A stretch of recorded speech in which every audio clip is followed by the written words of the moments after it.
typically the way that players start working on modes is from a position point of view.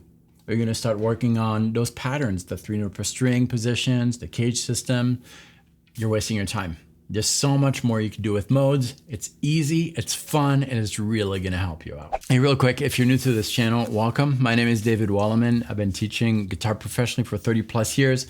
And this channel is all about helping you express yourself on the guitar. That's just exactly what we're gonna do today. If you have your guitar with you, that's gonna be even better because you're gonna want to try this out. Check this out. First things first, what is a mode? A mode is a scale. It's a system, a series of notes that work together to create something interesting musically. So it all starts with a mode. A mode, a scale, same thing. Now you probably heard or even believe that modes are simply the major scale that you're starting from a different note. When, while there's some truth to that, that is not useful at all. At least it's not useful for what we're going to do today. See, the beauty of modes is that they all have their sound. They can convey certain emotions in music. And that's super useful, right? Because as expressive players, we want to convey those emotions without necessarily using words, but by using musical elements. And that's what we're after here. Okay, there's one more thing we need to talk about before we look at how to approach modes the right way. And that's what makes a note emotional. What gives a note its feeling? Because if we can answer that question, we'll truly understand what gives a mode its emotion, its feeling. Well, check this out. If I take a note by itself, this one, for example, it doesn't have any emotion tied to it. It's just a pitch, a sound. Now, if I play that note in relation to something else, oh, that note becomes something. It carries an emotion. It tells a mini story. Now, if I change what is being played in the back of that note, the same exact note is going to carry another emotion, another feeling. This was the first one. What if I played this? Oh, same notes, but it sounds different, right?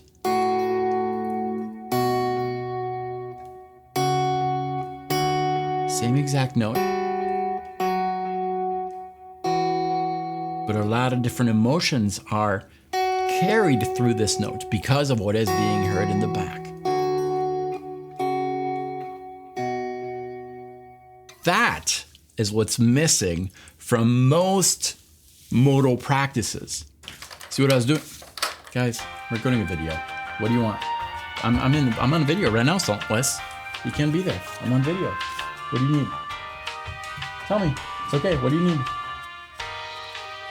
So that means that a note by itself has the capacity to bring out multiple emotions depending on what's being played in the back. And the same exact thing happens with scales, modes.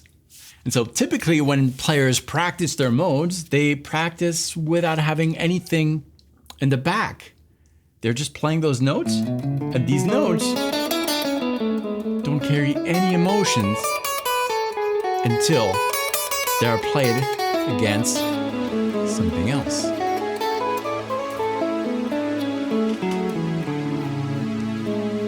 All right, so that's the secret, and that's how we're going to approach this modal concept. We're going to play these modes, practice these modes, explore these modes. It's really a game of exploration against something else. Against what, though? Well, that's where we need to look at the key of a mode. Modes can have keys, and we're going to bring all of these modes, and there are a lot, not just the 7 modes you may have heard of before, Ionian, Dorian, Phrygian, and so forth. There's a lot of modes, a lot of scales. We're going to bring them to a common key, and we're going to use A. The reason I'm using A is that I can let it ring and play notes that are going to be constantly attracted to that A. So let's give it a try. We'll select a mode, maybe A Dorian, for example. I'm going to map out my A Dorian all over the fretboard. I've got my A, and because that's going to be a little difficult to play, I actually have a backing track that I created with some drums and bass. The bass is just playing that A. So anything I play is going to be attracted to that. And the goal here of the game is to explore the full fretboard. You can do individual notes.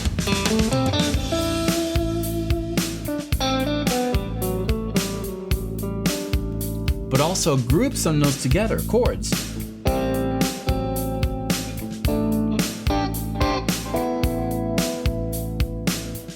Do it enough so that you have a feel for the kind of story that is being told.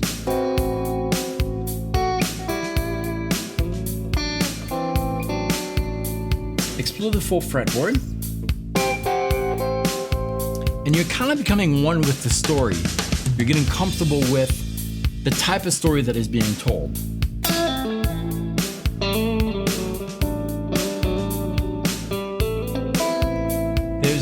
There's a color.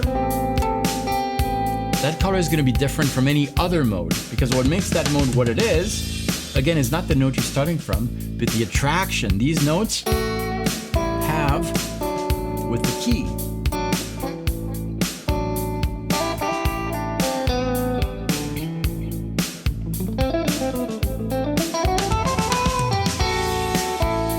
Now let's pick another mode, and we're going to contrast it with what we're doing here. Maybe we'll pick a Ionian, another mode, also known as major. The same thing. Sounds different, right?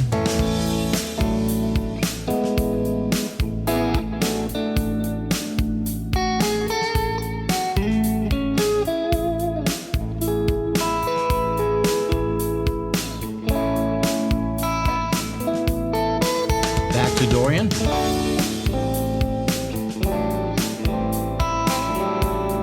Okay, I'm in a more familiar thing now because I played that Dorian before. I kind of recognize the type of story that is being told. And we'll go back to that Ionian story. Very different, right?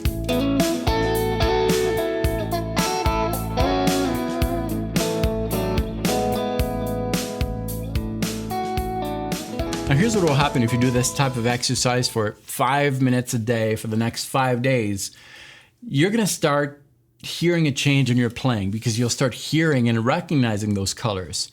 It happens very naturally without forcing it. The only thing is, don't work on too many modes at the same time. Maybe spend time on 2 or 3 at the most for the next 5 days, and spend enough time figuring out some chord shapes that are going to help you bring out that color. See, that's Dorian right there. You start hearing it. I've got a tip for the chord shapes that you can find if you feel overwhelmed with a full fretboard. Check this out. Now really quick, if you're watching this video, it means that you're not fully satisfied with the guitar. And I'm really excited about that because it's a journey, right? Continuous journey. But I found that typically, and this is particularly true for players who have been playing for a while, there's one thing holding you back. And once you fix that thing, you start progressing again, having new ideas and truly feeling more at peace with where you are on the instrument. So I'd love to help you figure that out. In the description of this video, there is a quiz. Don't do it now after watching this video, but take the quiz, answer the few questions, and I'll tell you exactly that one thing that is holding you back, how to fix it, and I'll send you a free custom video teaching you exactly what you should be doing to do that. Completely free. Do it after this video, but for now, let me show you how it works on the fretboard. We'll go back to A Dorian, but this is going to work with any mode. The idea is to visualize this thing all over the fretboard, and you're going to try to find some recurring shapes.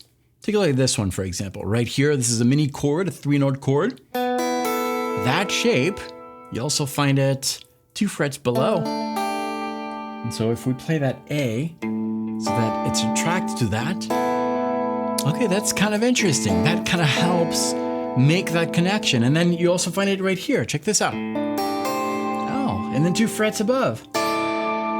See, just with those shapes, which are exactly the same, just moving them somewhere else, you're starting to build that modal story that really sounds like Dorian. This is going to happen with with any mode, you're always going to find some shapes that you can move around. And also to maximize your progress, make sure that when you're exploring this way of working on modes, use the same key at all times. So for example, here we're in A, that'll be A Dorian, A Lydian, A Mixolydian, A whatever. Everything should be attracted to the same exact note so that you have kind of a reference. Your ear is able to adjust and hear the difference in the color of these modes. Because if you change keys at all time, it's going to be really difficult to do that work, that mental work to hear the color. But if you have everything attracted to the same note, it's easier to hear those differences, right? Okay, here's what I want you to do. Click right here, answer the few questions. This is going to tell you what might be holding you back in your progress. There's always one thing. And I'm going to show you how to fix it so that you can fully utilize what we just talked about today. Super easy fix, completely free. Check it out. I'll see you right there.